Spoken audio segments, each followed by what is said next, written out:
अस्सलाम वालेकुम स्टूडेंट्स। आज हम एक इंटीग्रल इक्वेशंस को सेपरेबल कर्नल मेथड से सॉल्व करेंगे। हर integral equation separable kernel method से सॉल्व नहीं होती। सिर्फ वही integral equation separable kernel method से सॉल्व होती जिसका कर्नल सेपरेबल होता है। अब आप नोट करें कि आपके पास जो कर्नल है, kernel that is the K of S T, it is equal to S T square plus S K T. इसमें कर्नल की टू टर्म्स हैं। आप इसको लिख सकते हैं sigma I from 1 to 2 A I of S B I of T. और अगर सिग्मा को अगर आप एक्सपेंड करें तो ये बनेगा A1 of S B1 of T plus A2 of S B2 of T. आप जब कंपेयर करें आप देखें A1 ऑफ एस किसके इक्वल है, S के इक्वल है। तो A1 ऑफ एस की वैल्यू आपके पास क्या आ जाएगी, S। B1 ऑफ टी क्या है, B1 ऑफ टी आपके पास है टी स्क्वेयर है। A2 ऑफ एस आपके पास क्या है, एस स्क्वेयर। और B2 ऑफ टी आपके पास क्या है, टी। मेथड अगर आप याद करें, मेथड में हमने ये पढ़ा था कि solution of integral equation by separable kernel method जो है वो बेसिकली एक मेथड है for the solution of the linear system of linear equations. यानी कि हमने इंटीग्रल इक्वेशन को सॉल्व करने से मकसद जो है ये कन्वर्ट हो जाता है कि हम एक सिस्टम ऑफ लीनियर इक्वेशन को सॉल्व कर रहे होते हैं। अब चूंकि कर्नल की टू टर्म्स हैं तो हमारे पास जो सिस्टम ऑफ लीनियर इक्वेशन होंगी वो आपके पास टू इक्वेशंस पर होगा। आपकी इक्वेशंस क्या बनेंगी, 1 minus lambda A11 into C1 minus lambda A12 into C2 is equal to F1 minus lambda A21 into C1 plus 1 minus lambda A22 into C2 is equal to F2। अब यहां पे हमने 6 elements calculate करने हैं, A11, A12, A21, A22, F1, F2।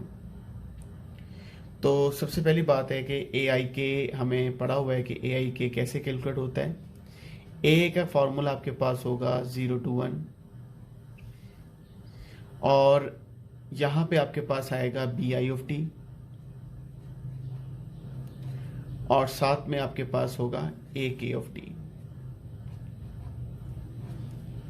तो AIK के इस result इस फॉर्मूले से आप A11, A12, A21, A22 calculate करेंगे। डेफिनेटली A11 के लिए I और K 1 होंगे, A22 के लिए I और K 2 होंगे, जबकि A21 के लिए I 2 होगा, K 1 होगा और A12 के लिए I 1 होगा और K 2 होगा। तो स्टूडेंट्स A11 आपके पास क्या होगा, 0 to 1 B1 of T A1 of T. अब ये देखें कि B1 ऑफ टी क्या चीज है, टी स्क्वेयर है और A1 ऑफ टी क्या है, टी। इंटीग्रेट करेंगे तो आपको पता है ये टी क्यूब है, 1/t 4/4 होगा और जब लिमिट पुट करेंगे तो आपके पास जो A11 है वो आपके पास आएगा 1/4। A11 के बाद A12 कैसे कैलकुलेट होगा, 0 to 1। अब A11 के लिए I आपके पास 1 है तो ये बनेगा B1 ऑफ टी और K की जगह पे 2 होगा तो ये बनेगा A2 of T. 0 to 1 B1 of T आपके पास क्या है, B1 ऑफ टी आपके पास टी स्क्वेयर है और A2 ऑफ टी आपके पास क्या है, A2 ऑफ टी आपके पास है टी स्क्वेयर और आपके पास रिजल्ट बन जाएगा T5/5 इंटीग्रेशंस के बाद और लिमिट्स के बाद बनेगा 1/5। A11, A12, A21, A12 हो गया, A21 क्या होगा, 0 to 1 I आप डेफिनेटली 2 रख रहे हैं तो आपके पास क्या बन रहा है, B2 of T A1 of T TT। 0 to 1 B2 आपके पास क्या है, B2 ऑफ टी आपके पास टी है और A1 ऑफ टी भी आपके पास टी है और आपका जो रिजल्ट होगा वो आपके पास 1/3 होगा। A22 आपके पास क्या है, 0 to 1, B2 of t, A2 of t। B2 of t आपके पास t है और A2 of t आपके पास क्या है, टी स्क्वेयर होगा।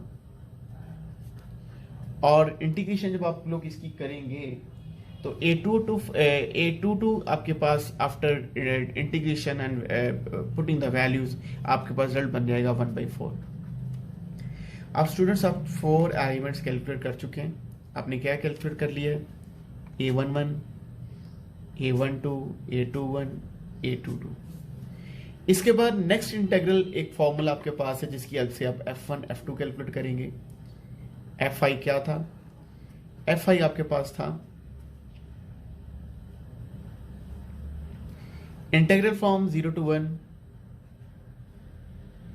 यहां पर भी bi of t आएगा और साथ में आपके पास जब Fi जब कैलकुलेट करते हैं साथ में आपके पास f of t आएगा।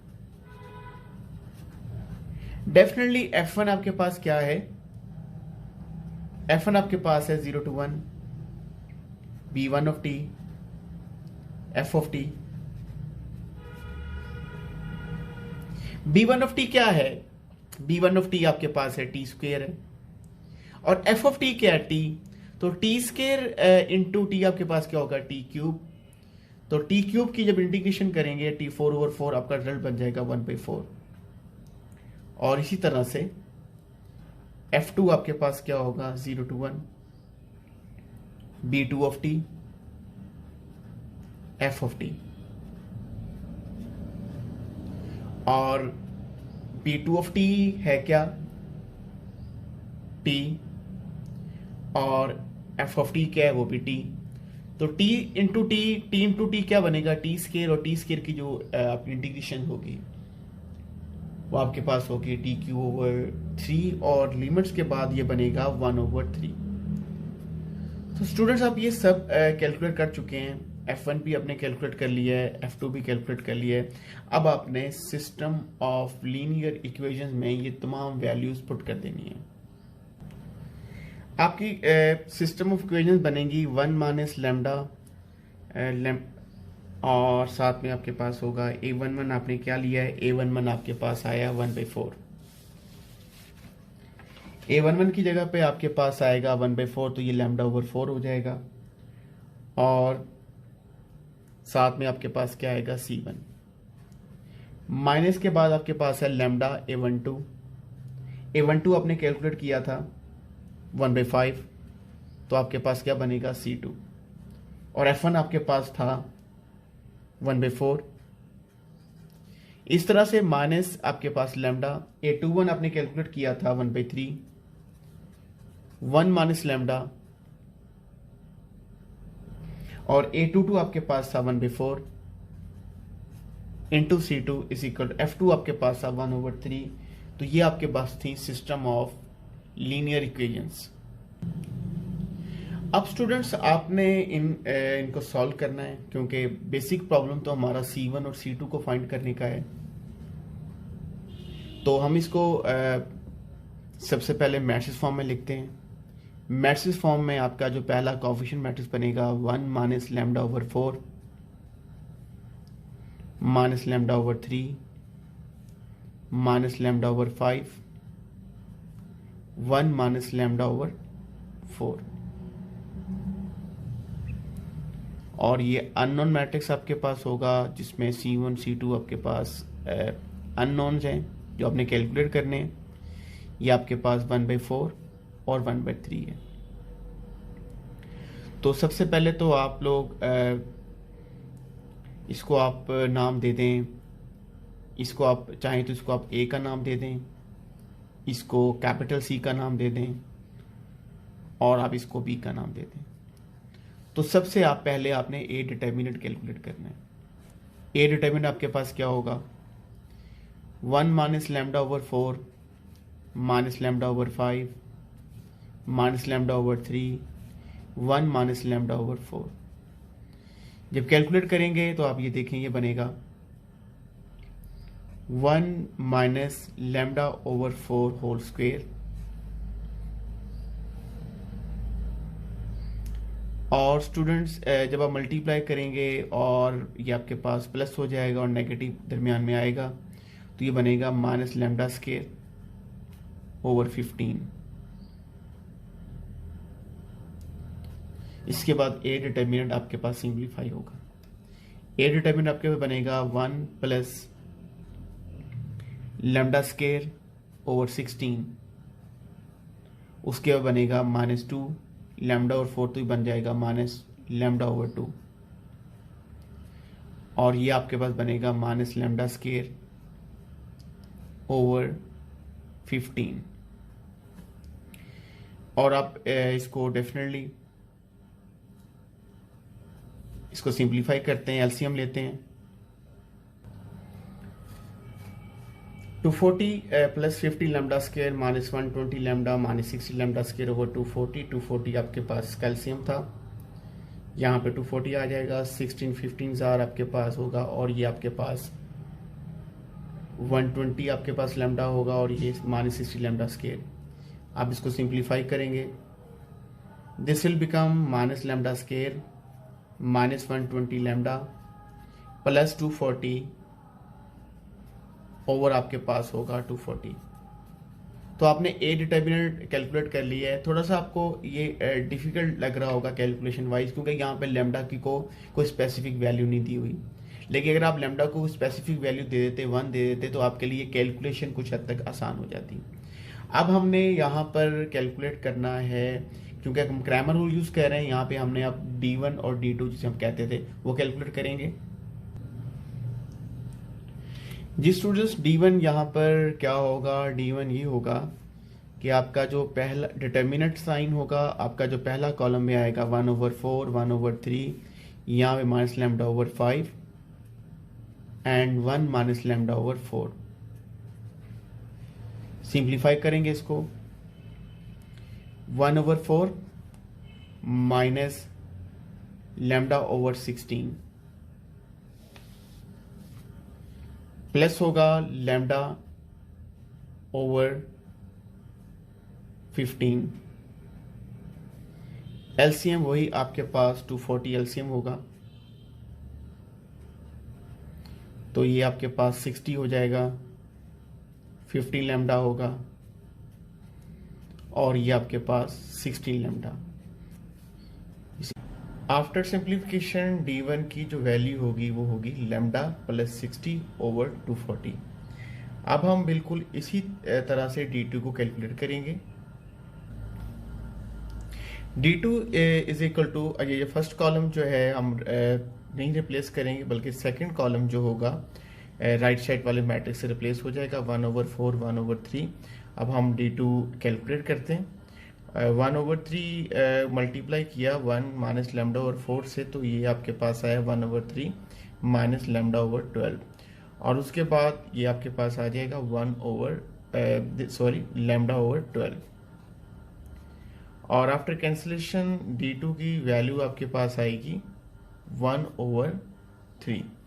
आपने डिटर्मिनेंट ऑफ ए भी कैलकुलेट कर लिया, D1 भी कैलकुलेट कर लिया, D2 भी। अब हमने नेक्स्ट C1 और C2 को हम अब कैलकुलेट कर सकते हैं। C1 आपके पास किसके इक्वल है, C1 आपके पास इक्वल है D1 ओवर ए डिटर्मिनेंट, और D1 अभी हमने कैलकुलेट किया है। D1 आपके पास है लैम्डा प्लस 60 ओवर 240, और ए डिटर्मिनेंट की जो वैल्यू हमने कैलकुलेट की थी वो हमारे पास थी minus lambda square minus 120 lambda plus 240 divided by 240। After cancellation it will become lambda plus 60 over minus lambda square minus 120 lambda plus 240।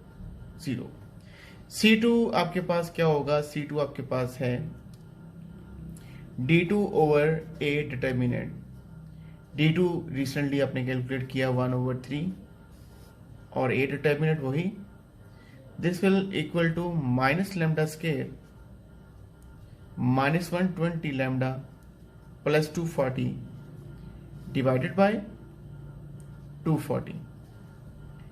अब ये आफ्टर सिंप्लीफिकेशन जो है आपके पास बन जाएगा 80 ओवर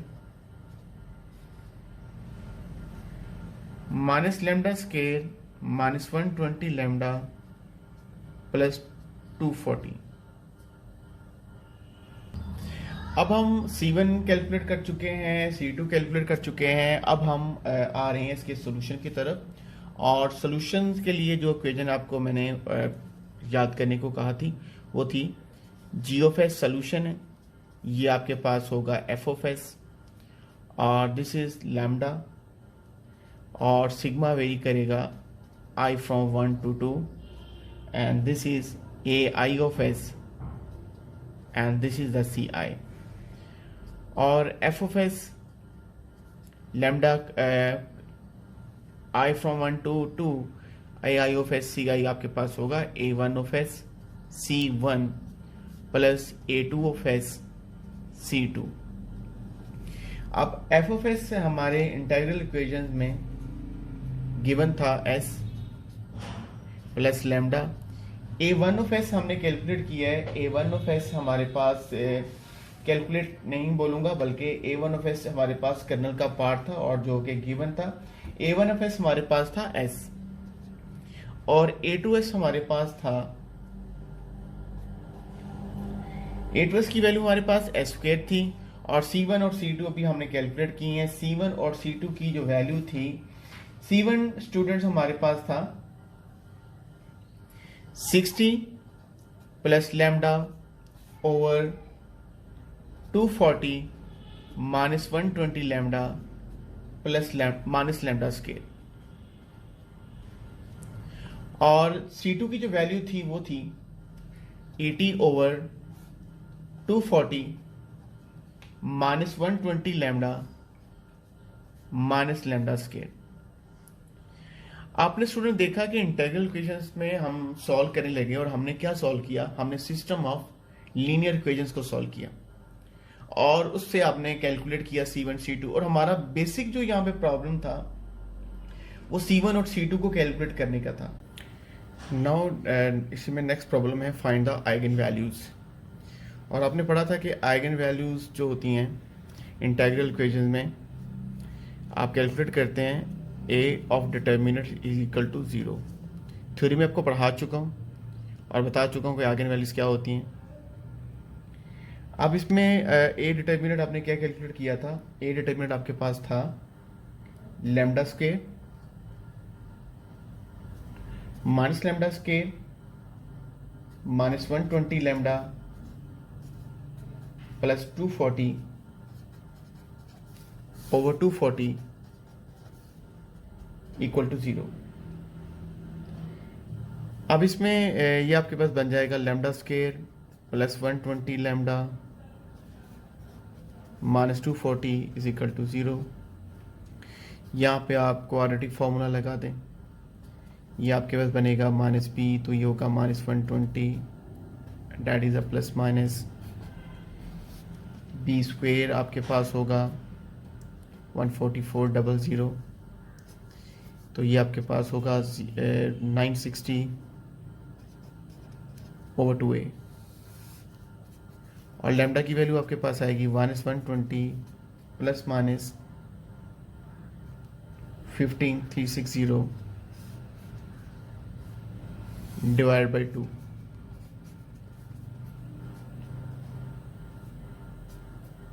और ये आपके पास है, अगर आप मल्टीप्लाई करें 1024 को 15 के साथ तो आपके पास 15360 होगा, डिवाइड बाय आपके पास 2 है, तो लैम्डा आपके पास होगा -120 प्लस माइनस 10 जो 24 है ये आपके पास 32 का स्क्वायर है, तो 32 into 15 square root divided by आपके पास क्या होगा 2। और आफ्टर कैंसिलेशन लैम्डा की वैल्यू आपके पास होगी -60 प्लस -16 इंटू 15 स्क्वायर रूट।